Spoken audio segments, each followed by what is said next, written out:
Hey YouTube, out for a ride. So I was going to do a video of me upgrading the bike, but it was just too hot that day. I was having problems with the camera overheating, so I gave up after a while. So what we've got here, for those of you interested in such things, is we upgraded to a Diori derailleur.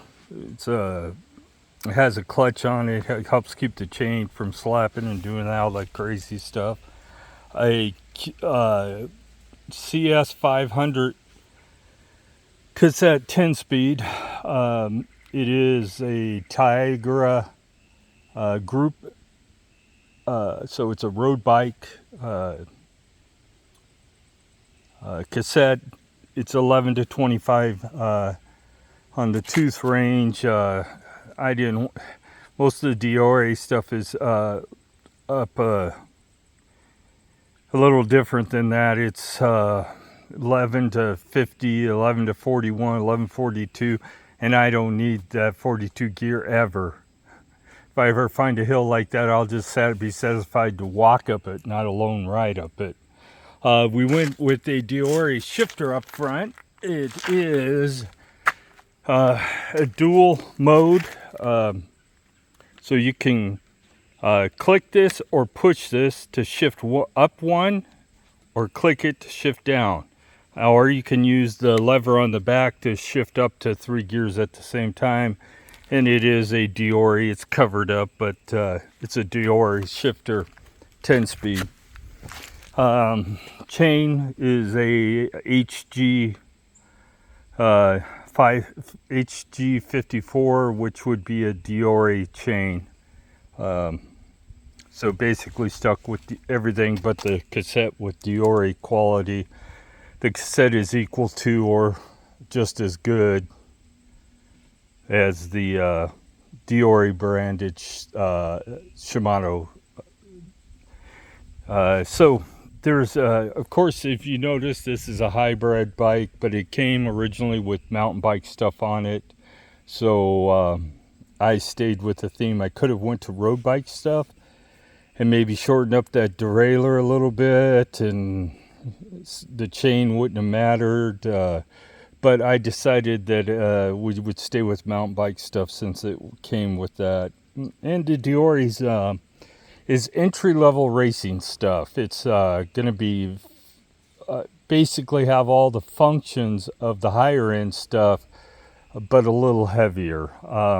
So that being said, it works. I'm going to tell you, for the last year and a half, I had problems with the bike not shifting properly, and what I came to the conclusion that the derailleur hanger was bent. The derailleur hanger is right here, and it's a replaceable. There's 2 screws right here and here that hold it onto the frame.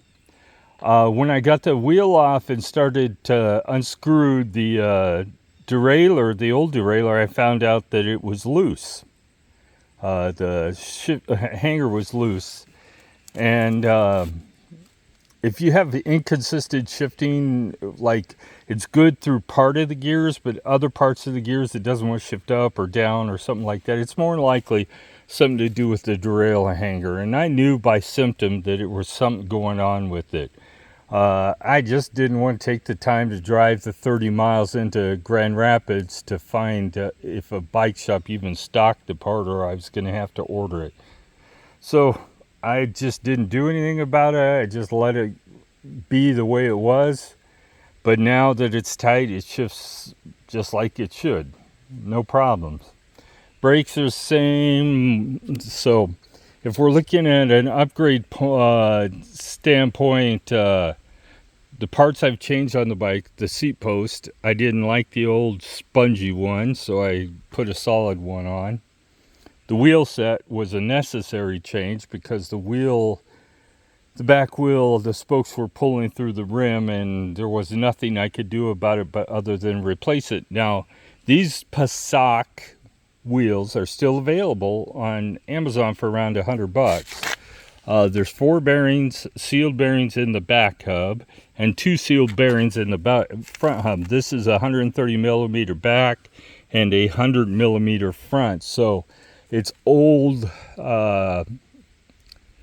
Those measurements now would be considered classic mountain bike hub sizes, and even some of the newer road bikes hub sizes are that. But not mountain bikes. There's all different standards for mountain bikes. Just depends on who made the frame and what size they wanted to make it. So I've upgraded the wheel set. Like I said, I paid $89 for it. The wheels now have almost 2,500 miles on them.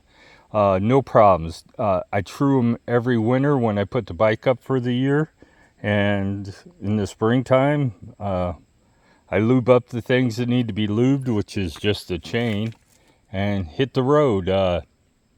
So these wheels, other than truing them, require zero maintenance. I put a little grease in the ratchet mechanism to keep the wheels quieter.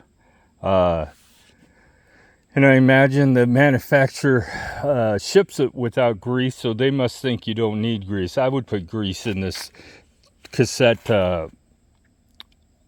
mounting mechanism in there. It pulls right off the hub. It's nothing hard to do. You pull it off the hub and you put some grease in the ratcheting mechanism and put it back on, and that's about the point. It's that easy to do. So we're rocking 4,400 miles on the bike. The 9-speed stuff would have probably lasted another 10 to 15,000 miles without problems, but it was time to put a new cassette and chain on, so I figured I would just spend the extra money and upgrade. So prices so far, what I spent was $29 for the shifter, $19.99 for the chain, or about 20 bucks for the chain, 40 bucks for the derailleur, and 30 bucks for the cassette. So we're out roughly 130 bucks total, if I remember right. So not too bad. We did upgrade the pedals to these platform pedals. They're nothing special. They have 3 bearings in them, so they should last a long time. Probably be the last pedals I put on the bike. Never completely wore out a set of pedals, except for the ones that came on the bikes I've had. The original pedals usually are where they save money. So that being said, oh yeah, forgot about the seat. This is a specialized body geometry gel seat. It's comfortable enough, and it is simple. It didn't get a break. So a seat should never need replacement. You should ride your bike. The only time you need a seat replacement usually is when you tear the seat or it breaks. But most of these bikes come with seats that aren't designed to last very long. It's another place to save money. Grips, they save money on the grips. They save money anywhere they can. And on this bike, they saved money in the gearing that they put on it. They put on $400 level gearing on a $2,900 bike. So that being said, I'm going to call this a video. If you have any questions on the parts, what you specifically need, put them in the comments. If you need to know what requires regular maintenance and what doesn't need maintenance, and what parts you need for your bicycle, unless you have some bicycle I've never even heard of, I probably could tell you off the top of my head the part required to fix your bicycle. You can join the channel if you're interested in doing that. I haven't put a link on there, but it's in the channel information. I'm not going to push it because I'm really not trying to make money on this channel. In the last 6 months, I think our total is about 50 bucks, and I have the threshold to pay out set at 10,000, if that gives you anything. I'm hoping I never make $10,000 on the channel. I would have problems if I made that much money. I would have to do a lot of explaining to Uncle Sam, and I'd rather not do that. So as long as they don't pay me, it's not reported, and I'm fine with that. Have a great day.